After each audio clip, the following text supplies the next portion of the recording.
سائل کہتا ہے اگر ایک آدمی بار بار گناہ کرتا ہے، بار بار اس گناہ سے توبہ بھی کرتا ہے، پھر وہی گناہ کر بیٹھتا ہے، تو کیا وجہ ہے کہ اللہ کے ہاں توبہ قبول نہیں ہوتی؟ انسان سے گناہ ہو جانا انسان ہونے کے ناطے وہ رحمان الرحیم ذات ہے، جب انسان سے گناہ ہو جائے اس کی طرف توبہ کرے اللہ توبہ قبول فرماتا ہے۔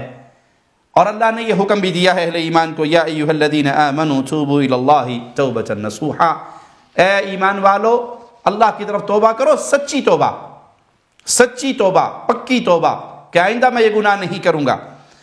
اور اس کی ترغیب پہ بہت ساری آیات اور احادیث ہیں۔ سچی توبہ سے مراد کیا ہے؟ توبہ کی کیسے جائے؟ سب سے پہلے جو آپ نے کیا ہے اس پہ ندامت ہو کہ اللہ مجھ سے یہ بہت بڑی غلطی ہو گئی، آئندہ نہ کرنے کا عزم ہو، اب نہیں کروں گا، اللہ سے معافی کا سوال ہو۔ وہ اسباب جو آپ کو اس گناہ تک لے کر جا رہے ہیں ان اسباب کو چھوڑ دیں۔ یہ نہیں کہ آپ سگریٹ پی رہے ہیں اور کہتے ہیں جی بس اب میری توبہ، اور پوری ڈبی آپ کی جیب میں موجود ہے۔ فلمیں دیکھ رہے ہیں جی اب میری توبہ، اور آپ کے پاس تمام فلموں کی سی ڈیز سجائی ہوئی ہیں گاڑی کے اندر، کمرے کے اندر، میری اب توبہ۔ توبہ کا مطلب ہے وہ وسائل، وہ ذرائع، وہ دوستیاں، وہ ماحول چھوڑ دیں جو آپ کو گناہ تک لے کر جاتا ہے۔ ایک شخص زانی ہے اور وہ زنا سے توبہ کرنا چاہتا ہے، اپنے گناہ پہ شرمندہ ہے، آئندہ نہ کرنے کا عزم ہے، اللہ سے معافی بھی مانگ رہا ہے۔ وہ وسائل چھوڑے جو اسے زنا تک لے کر جاتے ہیں، وہ موبائل سم توڑ دے جس میں اس کے برے دوستوں کے نمبر ہیں، وہ محلہ چھوڑ دے، وہ نمبر پھاڑ دے، وہ نمبر ڈیلیٹ کر دے۔ وہ وسائل جو اسے اس گناہ تک لے کر جا رہے ہیں ان وسائل کو چھوڑے، پھر اللہ سے معافی مانگے تو اللہ معاف کرنے والا رحمان الرحیم ہے۔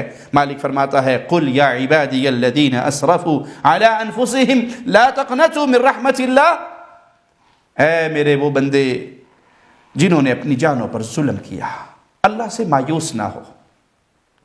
مومن کبھی اپنے رب سے مایوس نہیں ہوتا، کیوں؟ وہ رحمان الرحیم ہے، اس کی رحمت اتنی وسیع ہے۔ ان اللہ یغفر الذنوب جمیعا، وہ سارے کے سارے گناہوں کو بخشنے پر قادر ہے۔ انہ هو الغفور الرحیم، وہ بخشنے والا نہایت رحم کرنے والا ہے۔ ہاں اگر آپ کا گناہ کا معاملہ کسی آدمی سے ہے، اس سے بھی منسلک ہے، کسی کا حق مارا ہے، تو پھر ایک اور شرط ہوگی کہ آپ اس کا حق اسے واپس لوٹائیں۔ کسی کی چوری کی ہے، کسی کا قرض دبا لیا ہے، کسی کا مال چھین لیا ہے، کسی پہ ڈاکہ ڈالا ہے، کسی کی غیبت کی ہے، کسی کو تھپڑ مارا ہے، کسی کی چغلی کی ہے، اس کا حق آپ نے مارا ہے، وہ آپ کو ادا کرنا پڑے گا۔ جب اس طرح انسان توبہ کرتا ہے تو پھر توبہ قبول ہوتی ہے۔ یہ بات آپ کی غلط ہے کہ اللہ پھر توبہ کیوں نہیں قبول کرتا، یہ شیطان کا دھوکہ ہے، شیطان کا بہکاوا ہے تاکہ آپ توبہ کی طرف آئیں نہ۔ وہ شیطان دل میں ڈالتا ہے کہ میں اتنا بڑا پاپی ہو گیا، اب اتنے گناہ کرنی، اب نہیں اللہ معاف کرے گا۔ جب تک آپ کی روح آپ کے حلق میں نہیں اٹکتی، آپ آخری لمحات میں نہیں پہنچتے، تب تک توبہ کا دروازہ آپ کے لیے کھلا ہے۔ صحیح مسلم حدیث نمبر 2758، ابو ہریرہ رضی اللہ عنہ وارضاہ سے حدیث قدسی سنیے، پیارے نبی اپنے رب سے بیان کرتے ہوئے فرماتے ہیں اذنب عبد ذنبا، بندے نے گناہ کیا۔ انسان گناہ کرتا ہے تو مالک کیا فرماتا ہے؟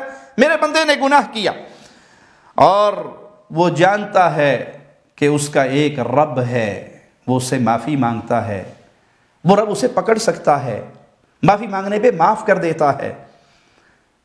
کتنا خوش نصیب ہے وہ بندہ جو گناہ کے بعد توبہ کر لے، لوٹ آئے اللہ کی طرف۔ وہ ایک حدیث میں ہے کہ گویا اس نے گناہ کیا ہی نہیں، اللہ اسے ایسے معاف کر دیتا ہے۔ ثم عاد فاذنب، پھر اس غلطی ہوگی، معافی مانگی، کچھ عرصے بعد شیطان نے پھر بہکا دیا اور پھر اس سے غلطی ہوگی، پھر وہ گناہ کر بیٹھا۔ فقال ای رب اغفر لی ذنبی، اور پھر اس نے اپنے رب کا دروازہ بجایا، اے اللہ مجھے معاف کر دے، اے اللہ مجھ سے خطا ہو گئی، مجھ سے گناہ ہو گیا۔